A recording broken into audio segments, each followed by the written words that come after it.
All right, you can start now. Thanks. Welcome, everyone. Today, our presenter is Daniel Nizamabadi. He's a bachelor student in computer science. Today, he will present a paper called Understanding Sources of Inefficiency in General Purpose Chips, which was published in ISCA 2010. Daniel is interested in software and hardware design aspects. So we can start, Daniel, whenever you're ready. Okay, good. So thank you for the introduction. I can always already said the name of the paper, but I'll just say it again.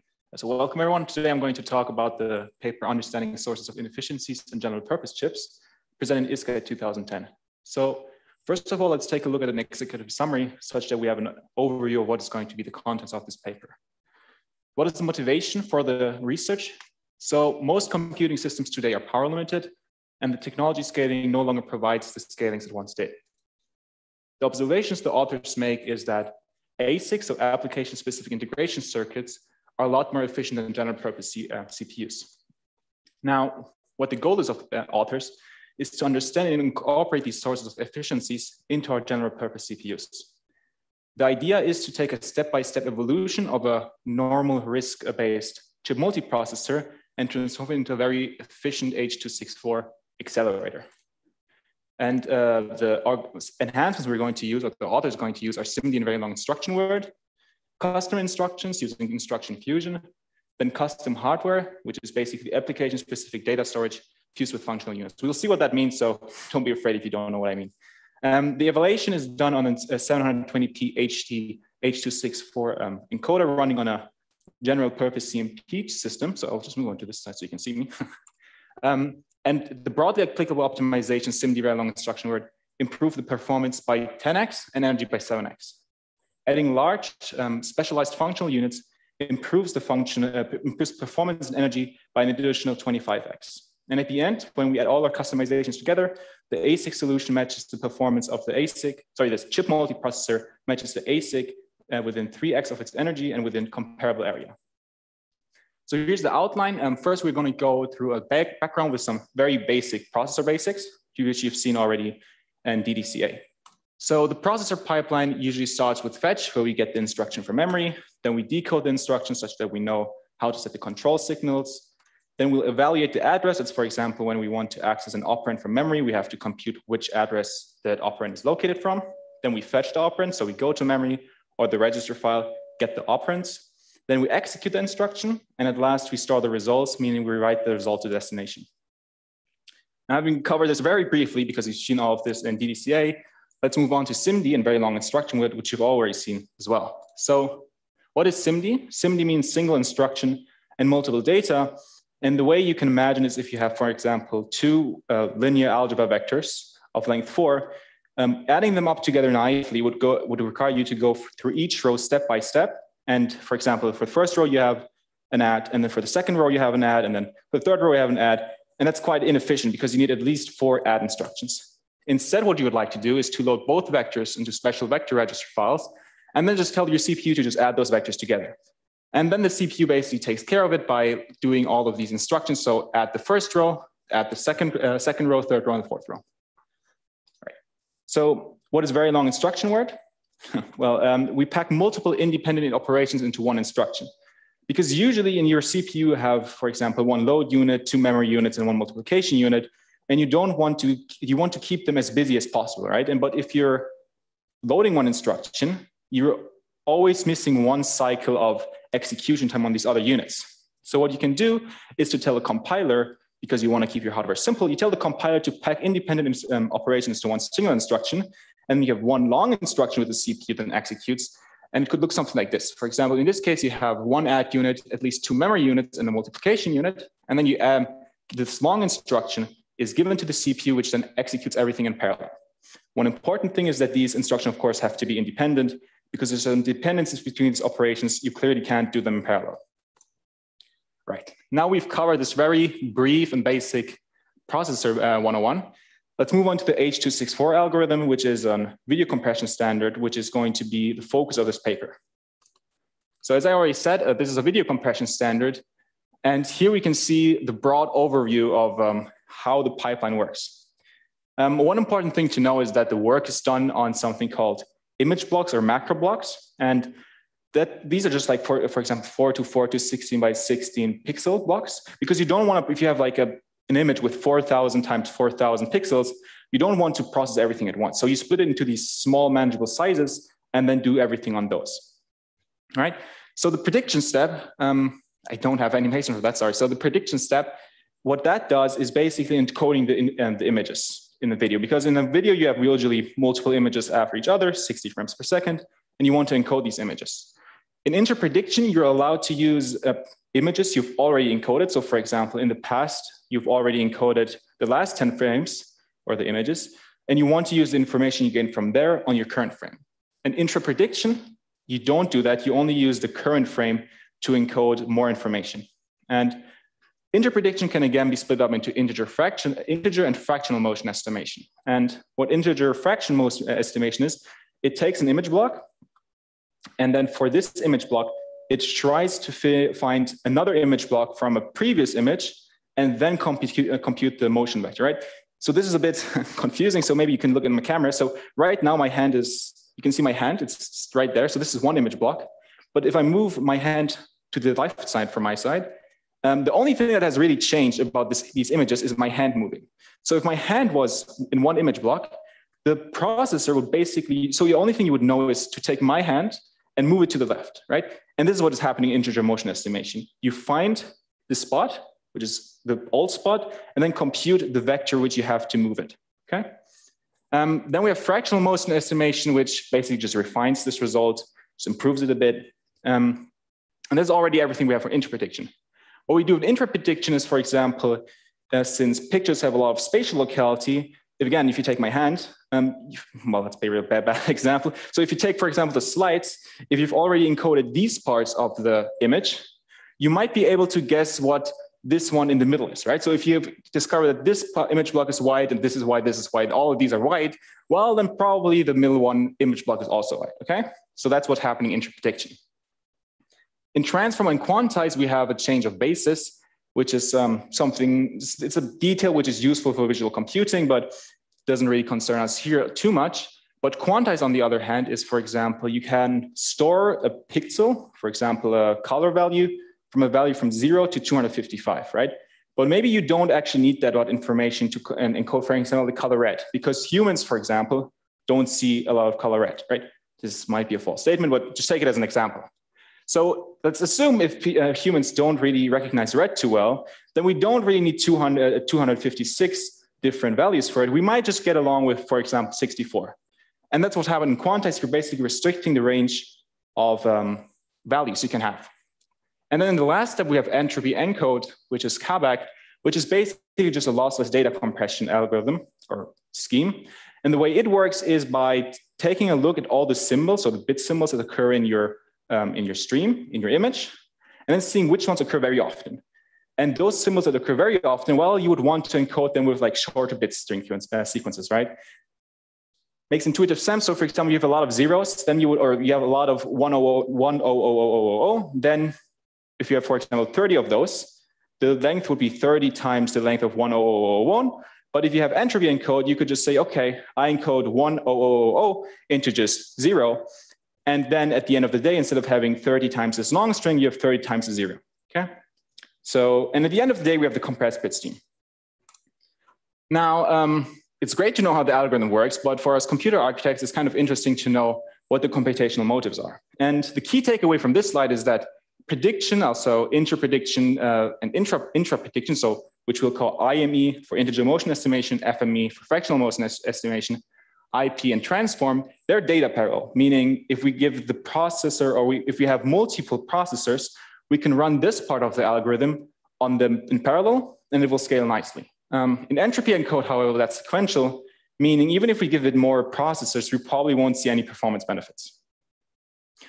Now, let's take a look at the Uniprocessor performance, which is basically just how much time we spent if we were just running it on one single CPU. And what we can see, or what the key takeaway from this slide is that IME and FME are taking a vast majority of the execution time. And IME and FME, if you remember, they are data parallel. IP, you might have noticed that the DCT quantization, so the transform and quantization is missing. That's because it's taken fused together with IP in this paper.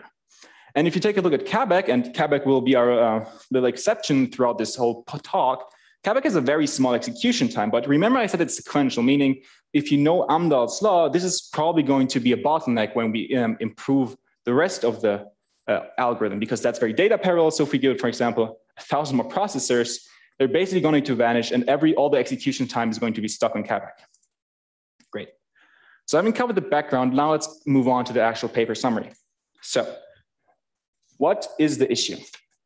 As I said in the executive summary, the issue is that most computing systems today are power limited, right? If you take a look at your phone can't just burn through energy. You have a battery, it's limited, and you probably don't like to be able to toast right on your phone, right? It should remain somewhat cool. But not only phones have this issue, even big power stations have a limit, right? You cannot throw more and more energy because this energy at some point gets transformed into heat and you have to put away this heat. And one thing that was common, you would just wait for technology scaling to basically reduce the heat. So have more performance for the same amount of technology, so you have the same performance with less energy. But that's not possible anymore. So what's the solution to that? Well, the solution is that we have to get creative and come up with clever designs. And so one of those clever designs, for example, would be to create ASICs, which are these application-specific integrated circuits, which are just really good at doing one single thing. And the key takeaway from this slide is, for example, if you take a look at IME and FME, we have two angles, great. So if you take a look at IME and FME and IP, especially the first two though, there's a huge gap in performance, both in energy and performance. Interestingly enough, again, Cabac is a little exception. There's not a big difference in performance, but there's a very big gap in energy, okay? So the questions you might ask yourself, why is it that our ASIC is so much more efficient? In fact, it's like 500 times more or 500x more energy efficient and 250x faster than our general purpose CPU, right? Why is our general purpose CPU so inefficient? Like, where are the overheads? And after you've answered this question, you might consider, okay, now I know why, how can I fix it? Okay, and we'll take a look at these questions. So first of all, let's take a look at the energy breakdown of where the energy goes inside of the CPU. Okay, so what we can see here is the 6%, which is yellow, or should be yellow, it goes into ALU. And if you remember from Digitech, ALU is the part which actually executes your instruction, right?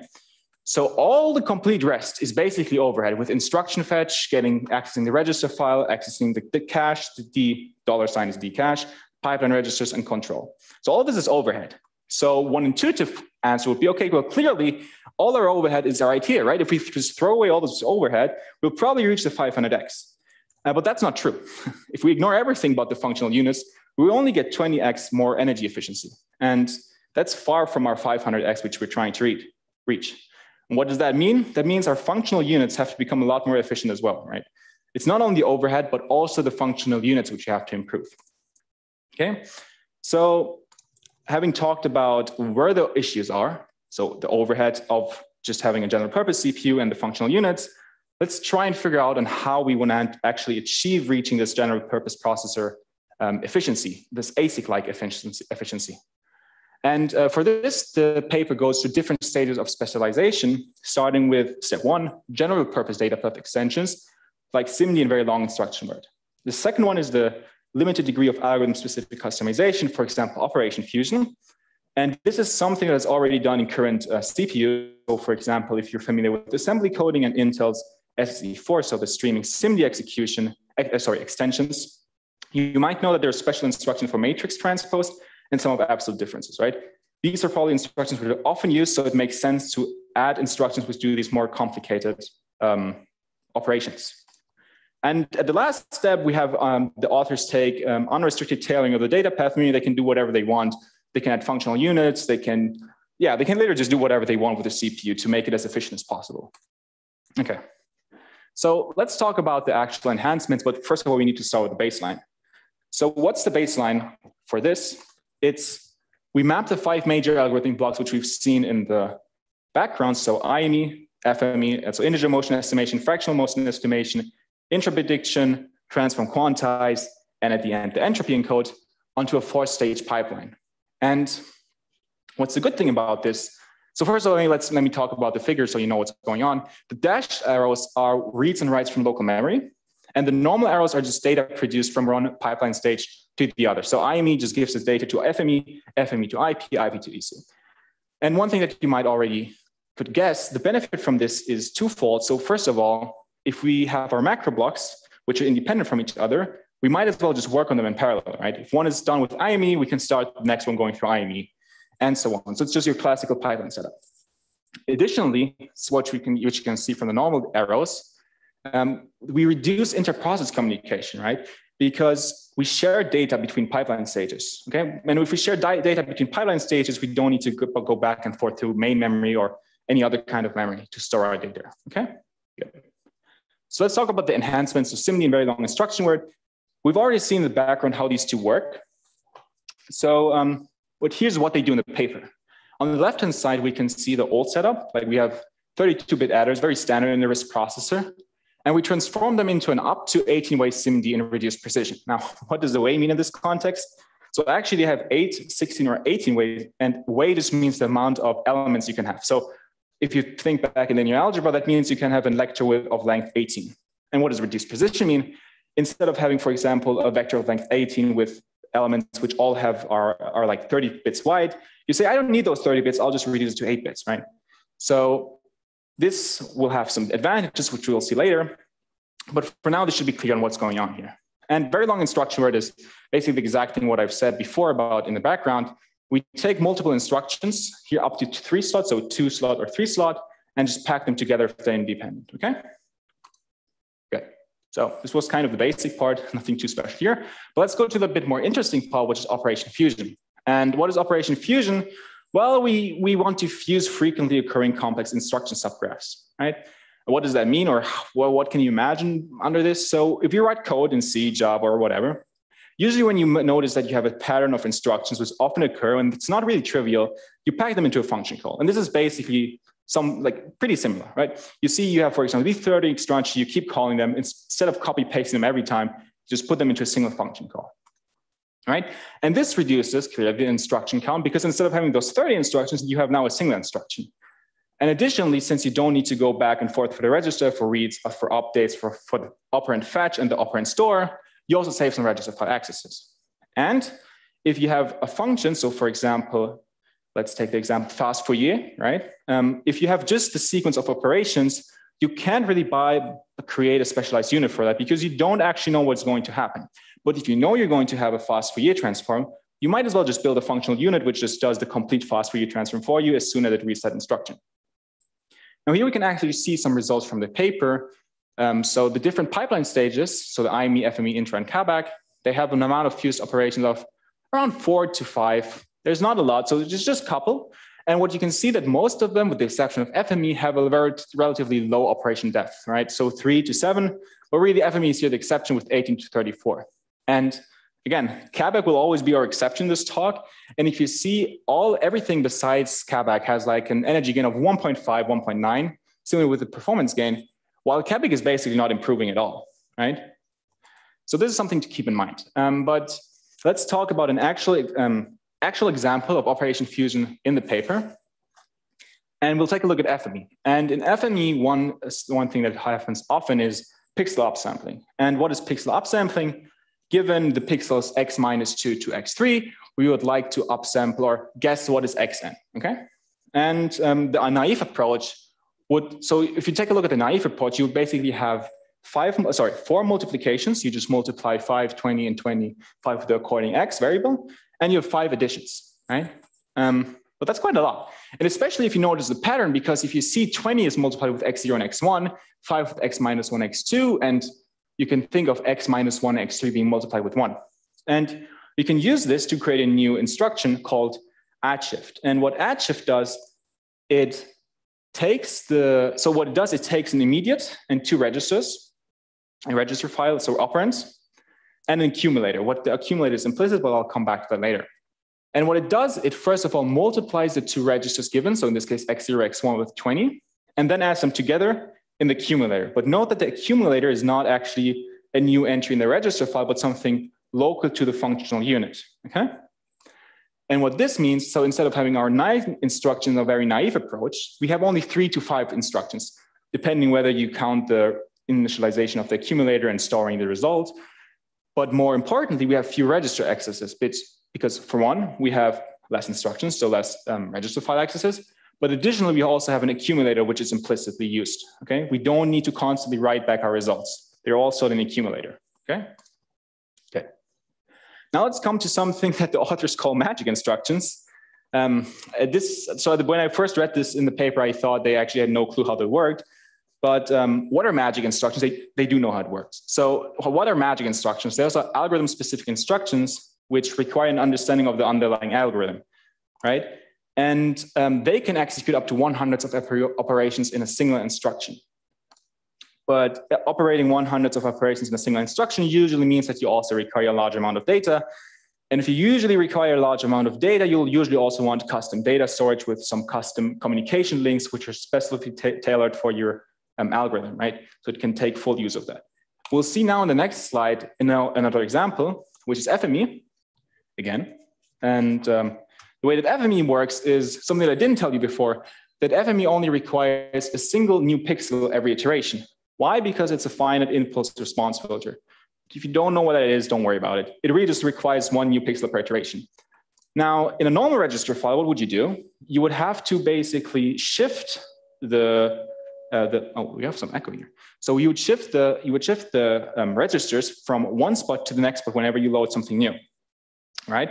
But that's quite wasteful, because if you have 6, so if you want to do one iteration, every iteration you have to shift your old register contents one to the right. So that's a read and write, read, write, read, write. You can already see how that's a bit inefficient. Now, instead, it's already on the slide, we have the custom register file, which is an 8-bit wide 6-entry shift register structure. And what is that? This just means that the process of moving is done by the register file itself. So whenever you load something into that special register file, everything is going to move one slot to the right. And the last one, which is basically moved out of the register file, is just thrown away. Okay. And one benefit this has, besides, I think there's something in the chat. Oh, it's good. Okay. Sorry. So one benefit that we have besides the shifting being now automated, not requiring us instruction, is that we can also have a special piece of hardware which does multiplication addition more efficiently, right? And here's an example. So this is done, so the way this is very complicated, it looks complicated because this is the upsampling in 2D. But forget about all the complexity and just take a look at the marked column. And what we can see here is, again, the very fat arrow is loading something from memory. And the dashed arrow signifies that we move something from one integer buffer to the next integer buffer whenever we move something, right? So for example, all our integer buffers are full. We load something from memory. Everything moves one down. The last one gets thrown away. And then we do our upsampling in CFIR, okay? Right. Let's also take a look at Cabac, because again, Cabac is the exception here and requires some heavy algorithm modifications, which we'll see in the next slide. Additionally, we'll also have 16-entry Lifo structures, which are basically a way of caching, right? So what this does, it stores the 16 most frequently used values inside of the special structure and thus acts as a cache for the register file. Additionally, we also add a magic instruction for the lossless codes, which you've seen before, the Entropy Encode, okay? So let's take a look at the arithmetic encoding loop. And on the left, you can see the reference code, and on the right, you can see that after the modifications. Now, you don't have to understand what this code does. What I want to point out here is if you take a look at the reference code, you can see we have a while loop, which goes over a range, so of all the bits in a specific range. And then we have a lot of if, else, if, and then. So we have a lot of branches. Now, if we compare that to the right side, we only have one if and one while loop. So we already reduced the amount of sequential dependencies and branches to something more regular, okay? And another thing that is interesting is that not only do we have one while loop on the left-hand side, but actually we have an implicit doubly nested loop in these functions put 1 bit plus 1 outstanding, okay? And this is replaced in the in the magic instruction of the modified version with this binary encode pipe 5, which is our magic instruction, which runs in constant time. Additionally to that, this if, and so word 1 full and word outstanding, the conditions, they're rarely ever true. So that means in most of the cases, we just run our constant time instruction. I think that already should give you an intuition of how this can be a lot more efficient because we have a lot more regularity here and a constant time instruction. Okay. Good. So we've went through all of the enhancements. I hope you got the intuition at least behind them. So let's take a look at the actual evaluation. So here we can see the evaluation of SIMD and very long instruction word. And what we can see in the parallel data parallel algorithms, sub-algorithms like IME, FME, IP, we can see a significant decrease in energy used, right? So the green column in the first three. This might not seem like a lot, but please keep in mind that the y-axis is actually logarithmic scale. So we were actually talking about orders of magnitude of scale here. However, again, Cabac, the change in energy is basically zero, okay? There's no change. And the question is why? Because, I mean, the data parallels getting faster if we had SIMD makes intuitive sense, right? Because they're inherently data parallels, so running them in parallel makes them inherently faster, right? We have less instructions to execute the same amount of operations, okay? But Cabac, on the other side, the issue is here, very long instruction word actually increases code size. Now, if we increase code size, is something that we've seen in the last talk, similar, we have a lot more increase in cache size because our instruction cache is now bigger, and we also need to go more often to the local memory or just access caches to actually fetch our instructions. And this offsets any energy gains. And this Cabac becomes, as predicted, the major contributor to power dissipation. Overall, the ASIC is still better more than 2 orders of magnitude, okay? Which is again something you can see here on the very right in the total, the gap between the green bar and the red bar, okay? So we still have a long way to go, but let's also take a look at the energy distribution within the CPU. That means like when we add SIMD and very long instruction word, what happens to, like where does the energy actually get used in our processor? And IFD, so IF is instruction fetch, D dollar is the D cache, PIP is the pipelines, the control is control, RF is the register file, and FU is the functional units, okay? And what we can see that we have a decrease of power in instruction fetch in 10x, which is because we have less instructions, mostly less instructions due to SIMD and very long instruction word. We have a decrease of 4 to 6x in register files because again, first of all, we access the register file less. And as I said, we reduce the precision, right? So instead of having 32 bits, we only store 8 bits, which require less energy. Now, we also see a decrease in functional unit energy by 4x. And this, as I said, instead of having 2 or like 1 32-bit adder, we have 8-bit adders, right? We're basically throwing away the hardware we don't use. But if you take a look, now if you ignore the decrease, but rather just take a look at the green bars, you can see that the functional unit is still not dominating the overall power consumption, right? So the overhead in total has only decreased by 2x. So most of the energy dissipation is still an overhead. So we haven't really achieved our ASIC life efficiency, and we're still wasting a lot of energy. So let's take a look at the next enhancement, which is Operation Fusion. And Operation Fusion, together with SIMD and very long instruction, where they give a 15x energy, so a 15x overall performance improvement for H.264 and a 10x energy improvement. Well, why? Because similar to SIMD and very long instruction word, we have less instructions and less register file accesses, okay? Which is something, so in this graph is the difference between the green bar and the purple bar. Okay, you can see that it's, again, for Cabac barely has changed, but the change is really not that big.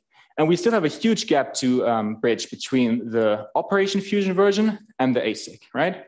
And in numbers, we're still 50x less energy efficient and 25x lower than an actual ASIC. Now let's move on to the magic instructions. And you can already see that they're kind of magical if you take a look at the gap from Operation Fusion, which is this darker blue. I don't know how to describe these colors. So definitely these last 2 columns here. And the way these work, or the reason why we have such a great decrease is because, so first of all, what is the decrease? In the magic instructions reduce the instruction cache energy by 54x, okay? And the processor fetch and decode energy by an additional 14x. And this is something you see nicely in the instruction fetch part, okay? And why? Well, the SIMD implementation suffers from code replication. Right? And if you have code replication, you have more I-fetch power, so instruction fetch, right? Because again, you have more instructions, you need to fetch them. And this also means that you have to access more, you have to go more to local memory. You also have to access the register files more often.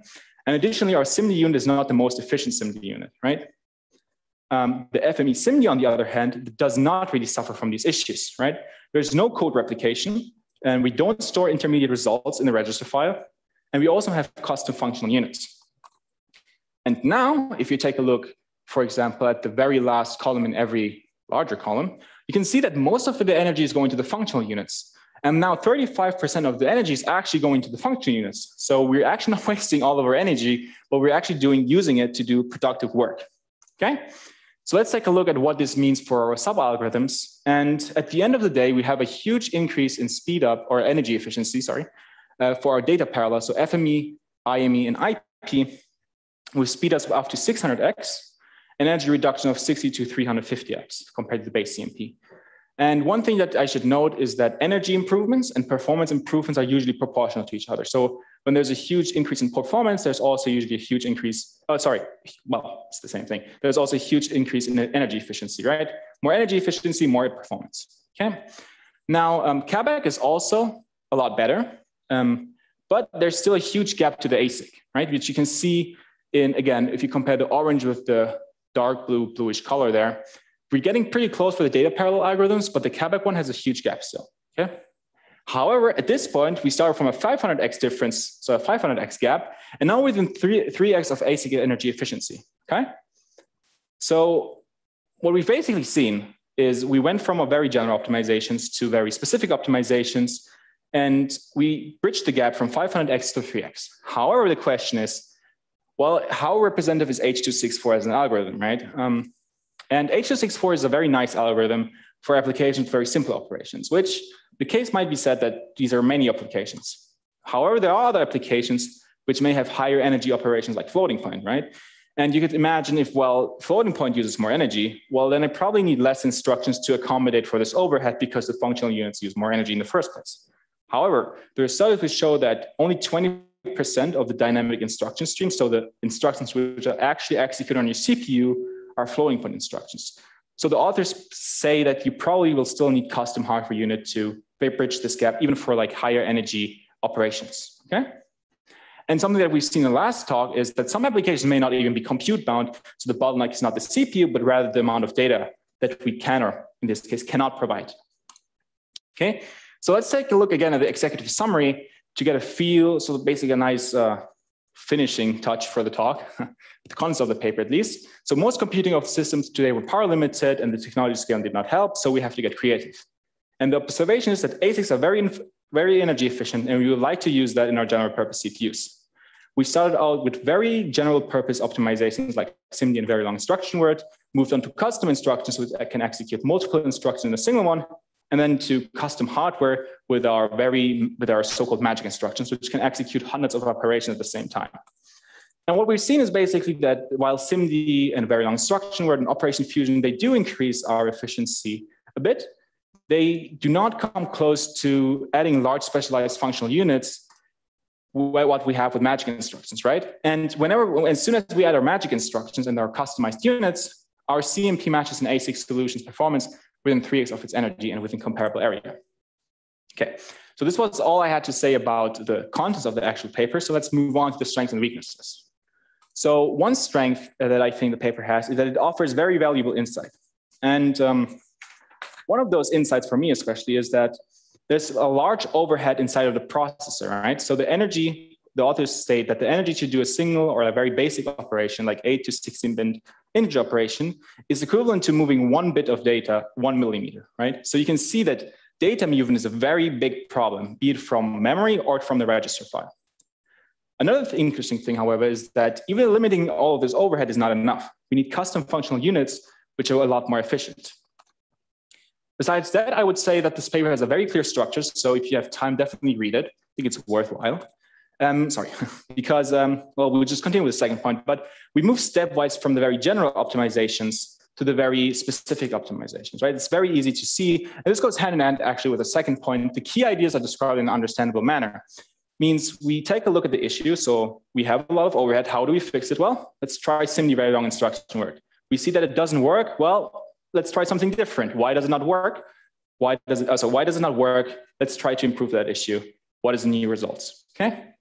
However, this paper also has a lot of weaknesses, in my opinion. So one of those weaknesses is, which I think is the biggest offender, is that there's not many, if any, novel ideas. So this starts with SIMD and very long instruction word, which are they're not new ideas. So I think those existed far before 2010. Then Operation Fusion honestly just reminds me of CISC, so complex instruction set computer, and they use a reduced instruction set, so a RISC processor, right? So why not use a CISC processor in the first place? And you could make a case that the ASIC solution, the magic instruction, is the one where they could come up with their own ideas.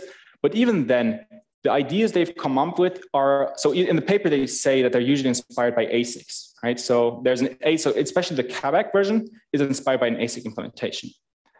The authors also say that they're basically just building an ASIC. So they're saying they're basically building an ASIC inside the processor, and they defend that by saying that building an ASIC is quite hard. And building these extensions on our CPU is a lot easier because we have a constrained environment, we have our compiler, we have all these tools to help us along the way. So it's not actually a criticism point in their point of view, right? Another point which I think is quite important, even though you could argue this is a rat hole discussion, is the lack of evaluation of other applications. Because at the end of the day, we're looking at a general purpose CPU, but this paper only takes a look at H.264. But I would be curious to see what happened to literally any other application. Is it a lot faster? Is it slower? Did it stay the same? Because I don't know, if you're having if your paper is called Understanding Sources of Inefficiencies in General Purpose Chips, but your answer is, well, we're just going to build an ASIC for every single function. I don't think that's really a valid point. I don't think you can really make that point, right? And additionally, some parts are hard to follow. So for example, if you remember the 2D FME upsampling, well, the way they describe it, they describe the 1D very well in a lot of detail. It's very easy to follow. And then they mention there's a 2D upsampling, which you can see in this figure below and have fun, right? Which is not fun, okay? And one maybe a little bit nitpicky is the diagrams are very lacking. So the diagrams you've seen here in my presentation are just taken from their slides where they're a lot better, okay? So let's move on to my thoughts and my takeaway, okay? So data movement is a problem everywhere, be it from local memory to your CPU, be it from devices to your CPU, or be it even from your register file to your CPU, right? This is a problem everywhere, and I don't think it's going to get better, okay? So additionally to that, overheads, as we've seen in general purpose CPUs, are also an issue. And circumventing or like alleviating this pain requires us to have the knowledge across the stack. We need to know the algorithm, but we also need to be brave enough to make modifications to the ISA, so to the hardware software interface. But even when we have those new instructions, we still need to come up with good designs. So for example, systolic arrays, for example, for the FME, the shift registers, or the other custom instructions, the custom hardware like the six entry multiplier and add, right? So even the microarchitecture, we need to come up with good designs, okay? And this is also something, sorry, I forgot to say about the data movement part, sorry.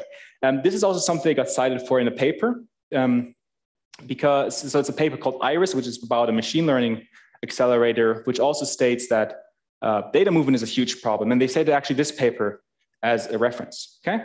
And one example is for this trend to more specialized hardware is, for example, the NVIDIA RTX GPUs, where you can see a picture on the picture on the right side. You can see the tensor cores. I think most of you are probably familiar with the architecture, but we just have tensor cores and an RT core. And these are specialized units which do deep learning and ray tracing in particular really well, okay? And not only the GPUs are moving into that direction, but also, for example, other like the new CPUs from Intel.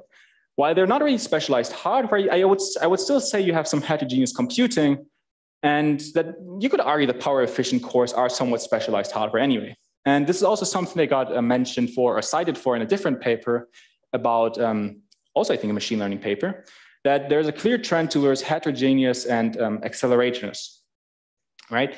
So this is something that is clear in the trend, and this is also something this paper got cited for, but I'm not exactly sure about the history, like was it the first one or was it not? I don't actually know about that. But as I said, I think this will remain relevant in the future as well. And especially, so if you think about the previous talk, we could argue, well, the previous talk told me right now that we're memory bound, right? Why would care about compute bound? The current problem is memory bound. But what I would argue is, say, at some point, we will come up with some good designs like processing near memory, where we kind of alleviate this issue, right? But what happens if we have enough data, right? What's the next bottleneck? Well, we need to compute fast enough, right? Because if we have enough data, we need to compute faster, but when we compute too fast, we need more data. So this is a problem that I don't think will ever go away. So I think it's worthwhile to do some extensive research, and I hope we can come up with some good ideas in discussion, okay? So this would be the part where we move on to the discussion, but if there's any questions regarding the contents of the paper, please feel free to ask. So in the classroom, you can just ask me and I'll say the questions on chat. Oh, you can't even see me. Oh, oops. Oh. Oh, well, you can see me. Oh. Yeah, that's good. Is there a question in the chat? Ah. Yeah, what would you think about FPGAs in this context? Because an FPGA allows you to be exactly what this paper is trying to propose. Excellent question. This is one of my discussion points. And maybe just like a little teaser, I think that's so that was actually my favorite question. So good job on that. I think that's a very interesting idea because it has huge potential. But I think maybe we should keep that for like the actual discussion because it's an actual question. Thank you. Are there any other questions or should we just move on to the discussion? I mean, I guess we can just move on to the discussion, and if there's any question, you can still ask me, right? There's no harm in that. But let's start with a rather basic question. So what applications could benefit from described techniques like SIMD, very long instruction word, operation fusion, and magic instruction, right? Do you have any ideas? You can come up with anything. And what I forgot to say, if at any point you have like a better idea or a different idea besides these questions, feel free to ask them. These are just like questions to get the discussion going. And if you want to discuss something different, I'm also up for that.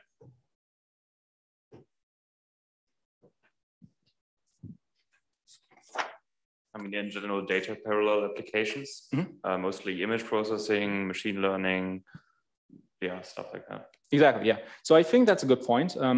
The image processing, especially gaming. So it's no surprise that the RTX, so the graphics card had to use these specialized units. But I think even then, this is something we've seen with Cabac, is that maybe we can rewrite sequential heavy programs to be more data parallel.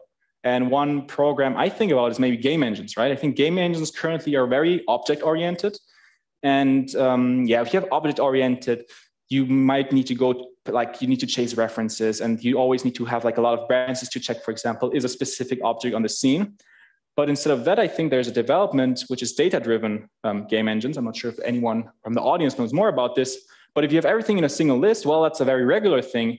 And you can basically go through that list and accelerate it with these regular instructions. So the point I'm trying to make is that even though, yes, we can use the data parallel, it's probably the easiest or like the most straightforward applications.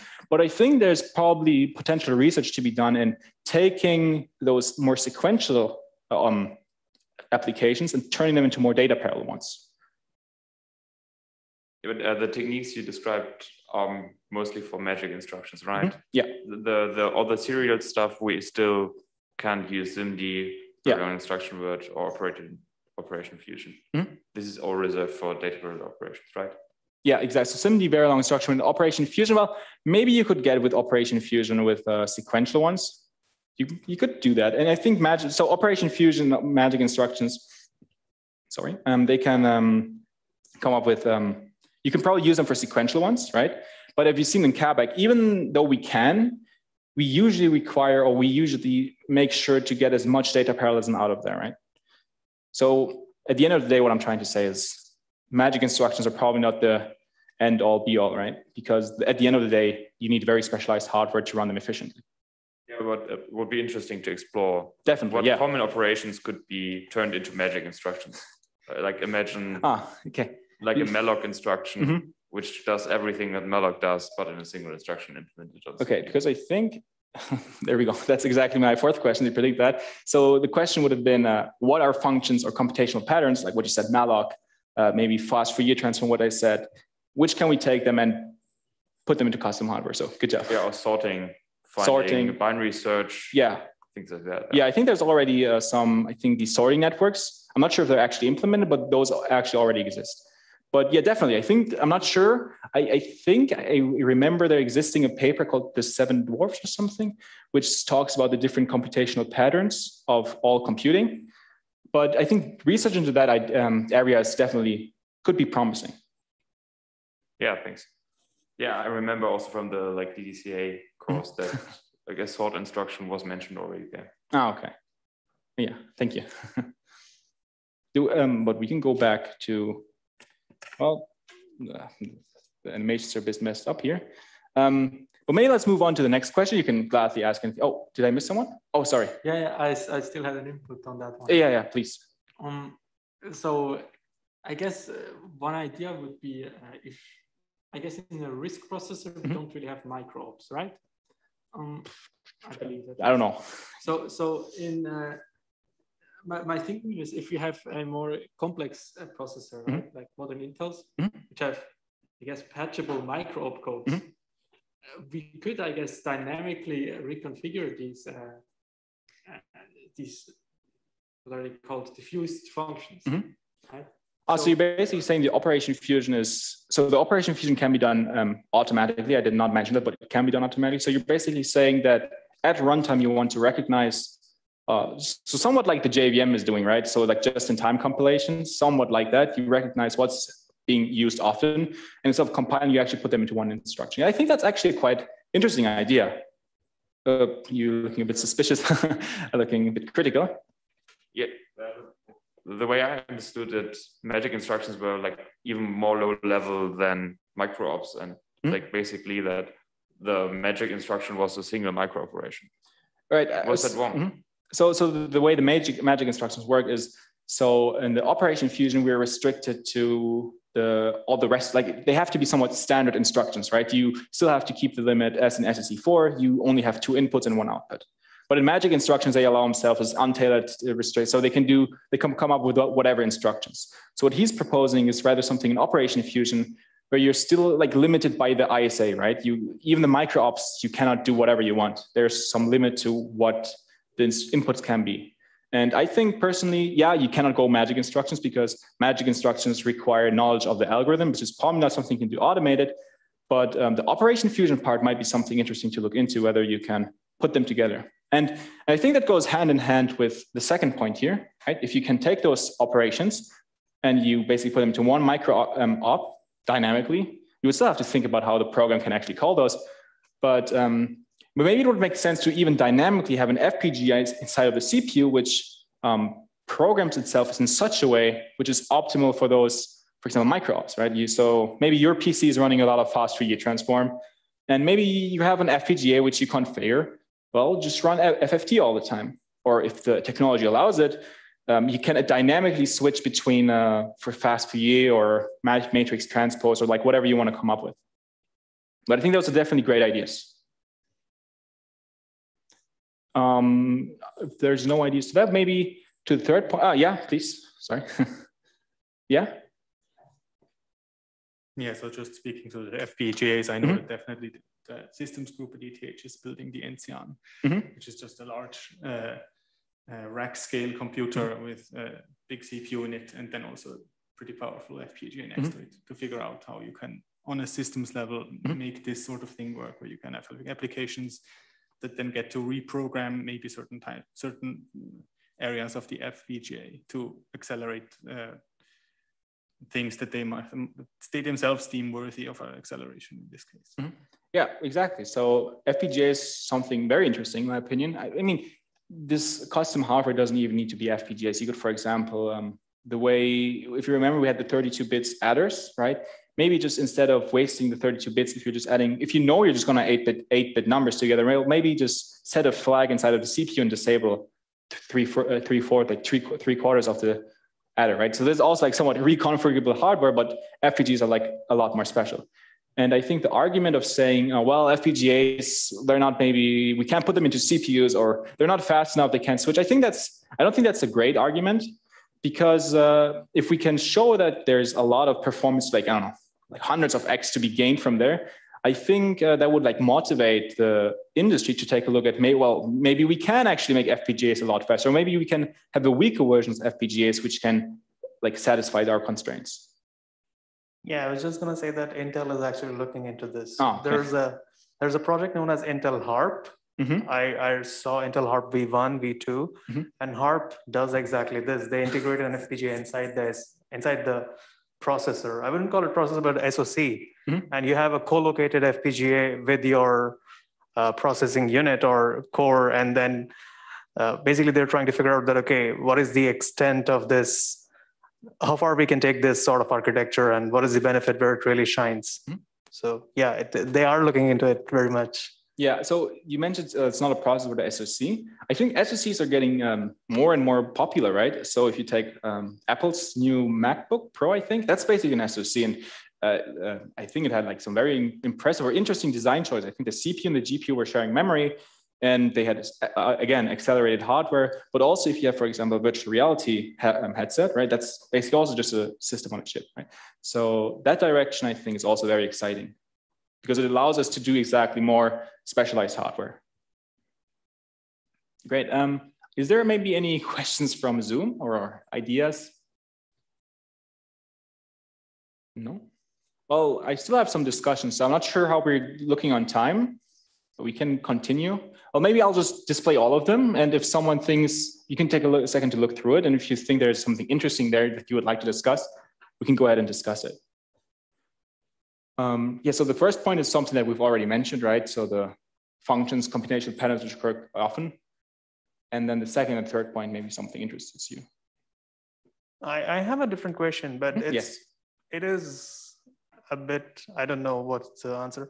So if you look at some papers from 2003, 2004, there's this common idea that used to be popular. It's known as an application-specific instruction set architecture. And I think Scott Malka's group at Michigan did some work in that. Basically, they tried to modify the ISA in order to improve the applications. It's application-specific ISA, right? So how do you think that idea would tie in with this? I'm not very sure exactly what they're doing, but it sounds something similar. So the operation fusion part, so as I said, there's definitely some work that needs to be done in the ISA, and I don't think they really mention a lot about, because if you add new instructions, your programs obviously need to use them somehow, right? So you need to rewrite them. They don't really go in much into detail, but they're also doing that. They're taking automated tools to recognize these operations that they can fuse and add them to the ISA. Yeah, you might be right that back then this was a popular idea, and this is like 2010, and so it's somewhat in that, decade. I mean, even more interesting is to think that, okay, it was a popular idea, but then it died out. So people would have seen some flaw immediately, and that's why it died out. But we don't know what that flaw is. Well, I would argue the flaw is probably you need changes to the program. Like your compilers need to change, and your programs need to, or like programs are compiled need to change, right? So, and this makes the job harder for some programmers. And the question is, how much benefits do we get? Because some of these has obviously survived, right? The Intel SSE4, which are changes to the ISA, they have survived. So if there's a benefit, the hardware will probably pull, like the ISA will change. But it could be, for example, that there have been great, I won't deny that, there probably could be very well be there have been great ideas, which might have not been great back then, but might be relevant right now. That have to be rediscovered. But yeah, I think the issue is we can make the life of the programmer harder by adding instructions to ISA. I think, yeah. This might be in danger of moving into a discussion about what exactly application specific means and what an application means in this context. But in modern Intel processors especially, you have very specialized instructions for applications like RSA and encryption and decryption things.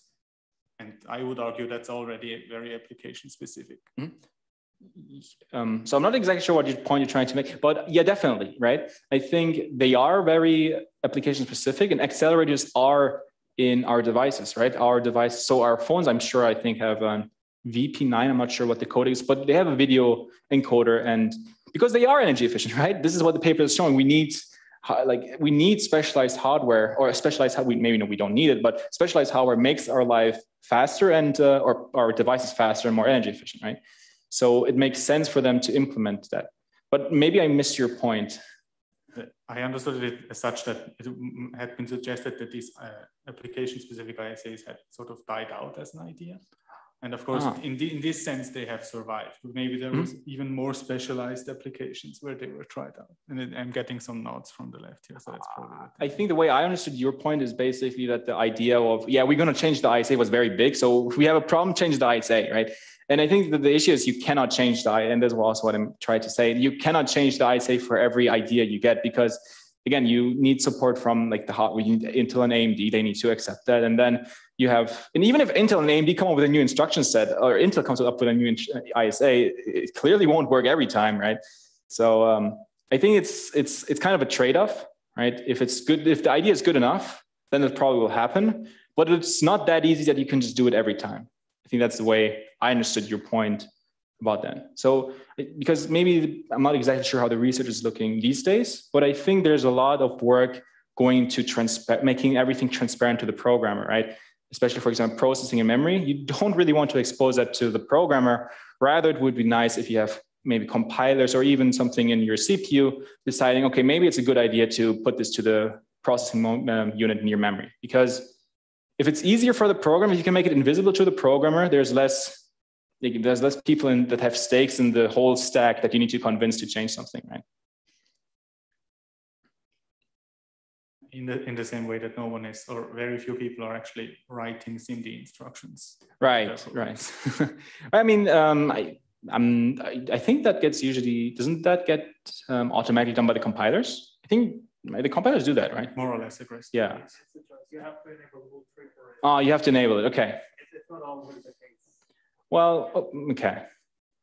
Yeah. And then you have to specify that you want to for the current architecture, otherwise it doesn't know if it's used. Right. Okay.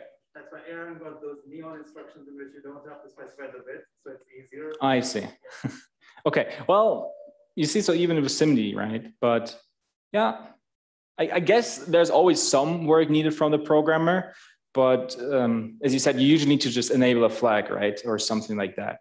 Or maybe add, I don't know, maybe a pragma, but which I think is probably simple enough to do for SIMD instructions because they're kind of intuitive, right?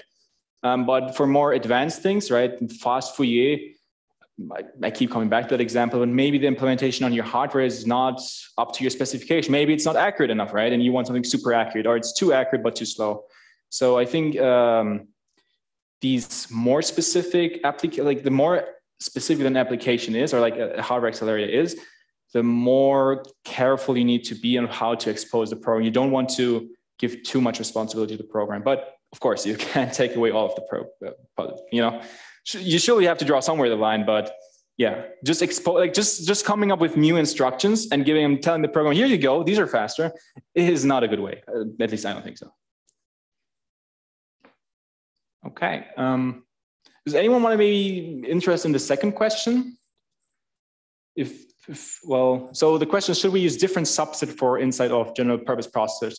So maybe I'll just explain quickly what I think about this, or what I meant with this is, for example, instead of using our nice transistors, we might be able to use, for example, optical computers, right?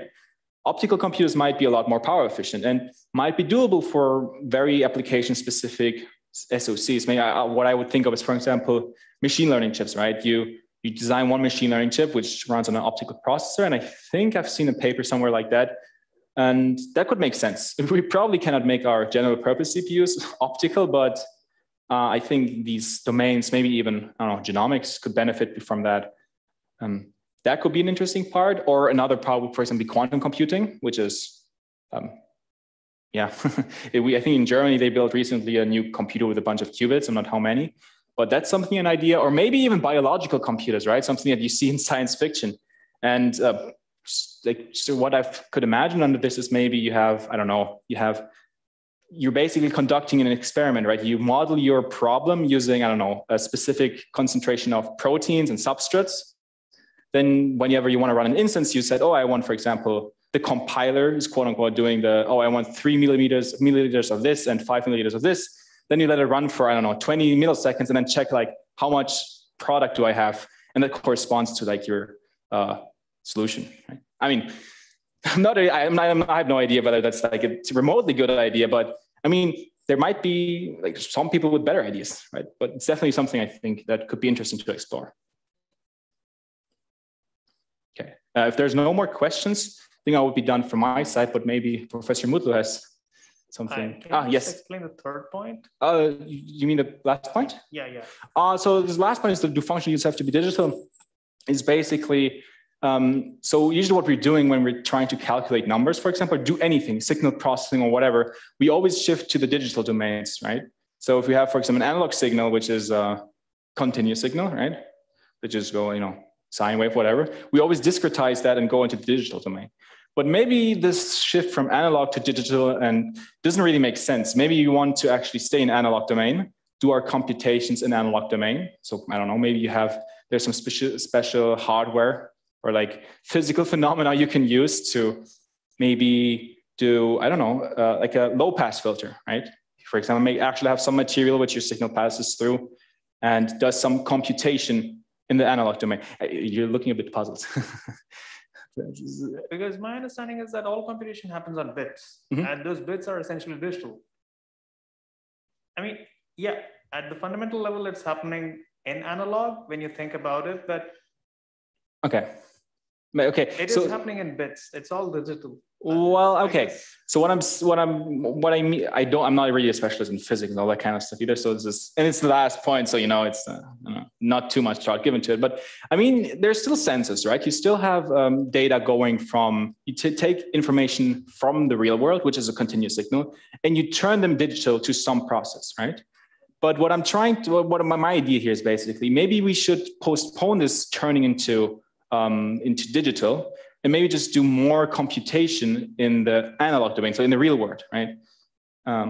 Is that a bit clearer? What do you want to try? Yeah, that makes sense. Okay, yeah. Now, but yeah, at the end of the day, right, you want to use bits. Right. So you're suggesting something like we had.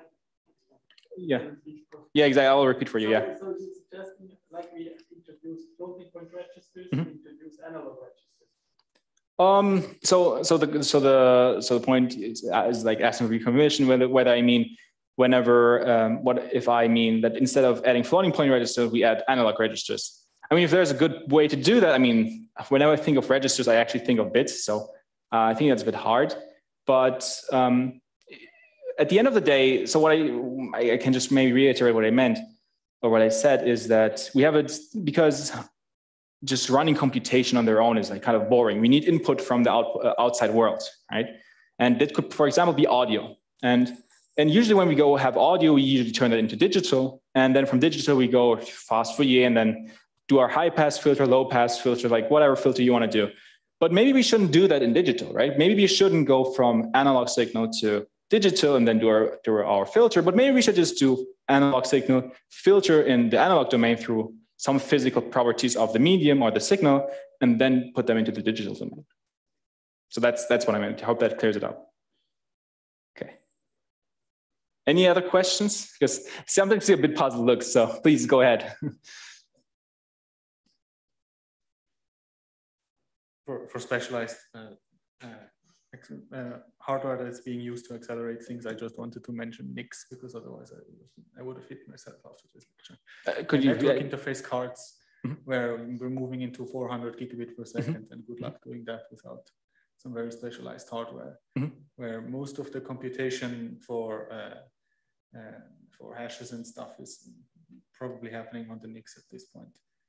Where the processor is just moving the data that they would like to send over the networks and with some information about where it should go, and then the NIC does the rest. Yeah, definitely. That's something, if you're taking the ETH computer systems courses, also something that you've seen is that you have the NICs, so the network interface cards, which used to just do very basic stuff, right? They just send packets over the network. They're starting to get more hardware to actually do the whole TCP stack on their own in hardware, right? They keep track of the state machines. And that's a great example, right? So it really seems like the way to go is having specialized hardware. But I mean, if the whole world is moving to specialized hardware, maybe it's not bad to ask yourself, is that the only way to have better performance? Maybe it is, but is it really? I don't know. It might be, I don't know. Okay, if I don't think there's any more questions here. At least I don't see any puzzled looks anymore, so that's good. So I'm done. So if Professor Mutu would like to say something, it would be great. Yeah, I have some comments. So thanks for the presentation. It was actually quite well done, Daniel, and you were quite animated also. That's good. Good to see that. And I think you actually nailed down the strengths and the weaknesses of the paper quite well, because if you look at some perspective, there is no new technique in this paper, right? It's all known, and they're kind of specializing some instructions to the application that they examine. But I guess the paper is still quite insightful in the analysis that it brings to the table, even though the technique is probably not new, right? So I think there's still value in this paper. That's one of the reasons why I picked this as a potential paper to present, and you picked it. I guess I will also agree with your analysis that maybe the title is a bit overclaiming, right? It's examining only one application and one instance of the application also, H264. So maybe you're not getting insights into all of the general purpose inefficiencies, because clearly general purpose chips are used for many, many applications, not just one instance of one video application, let's say. So I think from that perspective, it'd be good to, let's say, see some other applications that are perhaps better fit for general purpose chips, right? And I think that's what's missing, in my opinion, in this kind of work. And it's perfectly fine to be missing, but I think the title is quite overclaiming from that perspective. I don't think the work would lose much by making the title, let's say, a bit more humble. Okay, but anyway, that's I think there was a lot of good discussion actually, and I think a lot of these issues that are discussed are also discussed in industry. First of all, this is not the first paper that proposes, let's say, application-specific instructions, right? There are actually a lot of work in 1990s, maybe even earlier, that tried to propose new instructions. You could say MMX, Intel MMX's new instruction set. We covered that in DDCA, right? And because you also mentioned, should we use different kind of substrates, or should we use FPGAs to implement some of the instructions and couple them really closely to the processor? I think somebody mentioned the Intel Harp design. That's not tightly coupled to the processor, but in a processor, I think what this paper is advocating is really you change your functional units such that you have very specialized instructions. And you could also have reconfigurable functional units, right? Where you can implement more complex instructions, for example, that are very customized. And I think there are a lot of good papers that talk about that. I will mention one paper, this work called the High Performance Microarchitecture with Hardware Programmable Functional Units, for example. This was published in Micro 1994. And as you can see, 1994, right? That's much earlier than 2010. And I copied and pasted the link also. So that paper, for example, proposes programmable functional units integrated into a processor so that you can implement application-specific instructions. You can think of this as a small reconfigurable unit that you can program so that you can have more complicated instructions in a RISC processor, let's say. I think ideas like this also exist. And I think it's good to see these ideas. And again, it's always difficult to change the instruction set because you're changing the interface, right? But maybe with good compilers, you can enable this to be better, especially with important applications today. Let me see. Is there anything else that I should like point out? I think there was some discussion on different substrates like analog. I agree. Actually, these are actually good things to discuss. Like, should some instructions be implemented with an analog substrate, and the conversion should be done, or maybe should some functions be implemented with an analog substrate, such that you don't need to you can process things with much lower power. I think there isn't a lot of work in that area, perhaps. In memory computing, for example, there are works that show if you actually do the computation in the analog domain in memory, you can gain a lot of benefits, right? But that's something to be examined. Optical, I think there's even less work. And biological, there is even less work, right? So I think these are actually interesting ideas to think about. But of course, these always suffer from the integration or difficulty of integration challenges of multiple different types of technologies, right? Optical is always difficult to integrate with electrical because you have conversion overheads. Even digital to analog has conversion overheads, right? You need analog to digital, digital to analog converters. Yeah, but I think these are actually quite good ideas to potentially look into going into the future. Maybe within the context of like more general applications. I find the focus on just video. Video is important for sure, and it's clearly good to focus on it, but it's there's a broader set of application domains that could benefit from these techniques, like you alluded to, I think, in one of your questions. Like what else is this applicable to, right? Certainly SIMD has been used by GPUs for many different types of applications and not just for video. Okay, yeah, I don't know what else to say. So overall, I think the discussion was good and many people participated, even though we ran over time. I think it's hopefully people who stayed benefited, and I guess people who left, that's fine, not a problem. If you have any questions to me, feel free to ask. Otherwise, we can start concluding the session because I don't have any other comments off the top of my head. Yeah, I think one thing I would like to say that the last two ISA additions that Intel has done, one is called AVX 512 VNNI, and another one is recent one. It's called AMX, Advanced Matrix Extension, I guess.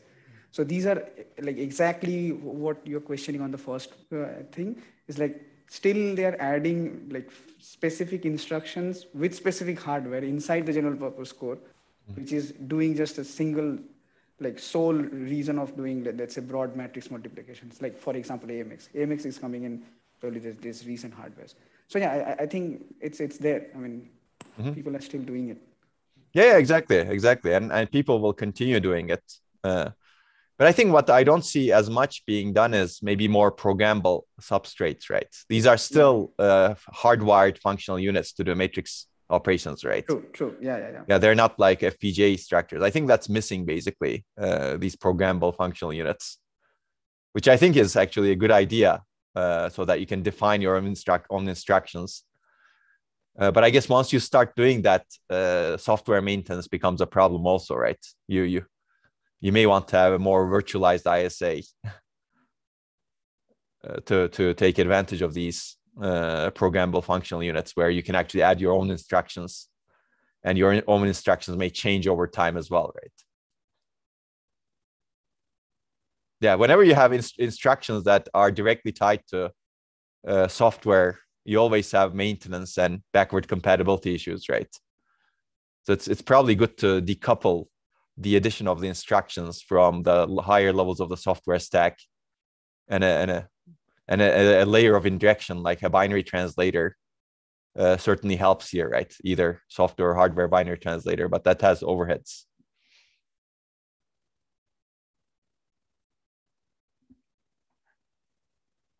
Okay, I don't hear any other questions from Daniel or others or comments. I think there's no questions and comments here anymore. Thank you for your feedback. So I didn't know, I was not sure whether they were the first, because they are actually cited quite a lot, I think over 500 times by also papers like the Iris paper I mentioned, I think is cited over 2,000 times. And there's another one, which is the machine learning one, Diane Donnet, I have no idea, was also cited a lot. So a rather high caliber, I think. I'm not sure if that's high caliber, but so maybe they were the first, but apparently not. So I'm not exactly sure why they got so much attention. Well, maybe it's because it is well written after all, right? So the ideas are clear what's happening. Yeah, I think so. I mean, yeah, citation counts don't necessarily correspond to like new mechanisms contributions, right? I don't know if this paper claims new instructions as their contribution. I don't remember. Probably not yet. But I think the analysis in this paper is certainly useful, right? That sort of analysis. But I mean, it's certainly true that these folks are not. So the idea of basically specialized application-specific instructions is much, much older.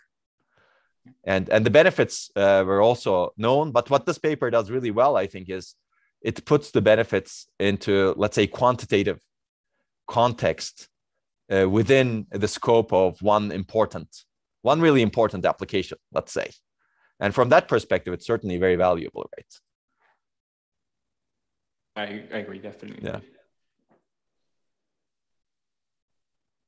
Okay, cool. Then I'm done. Mohammed, do you have anything to add, or do you want to conclude the meeting?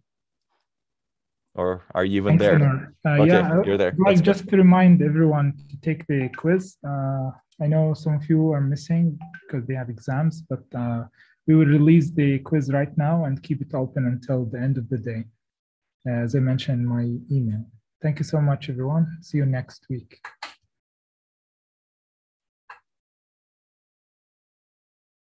Okay, thanks, Daniel. Thanks, everyone.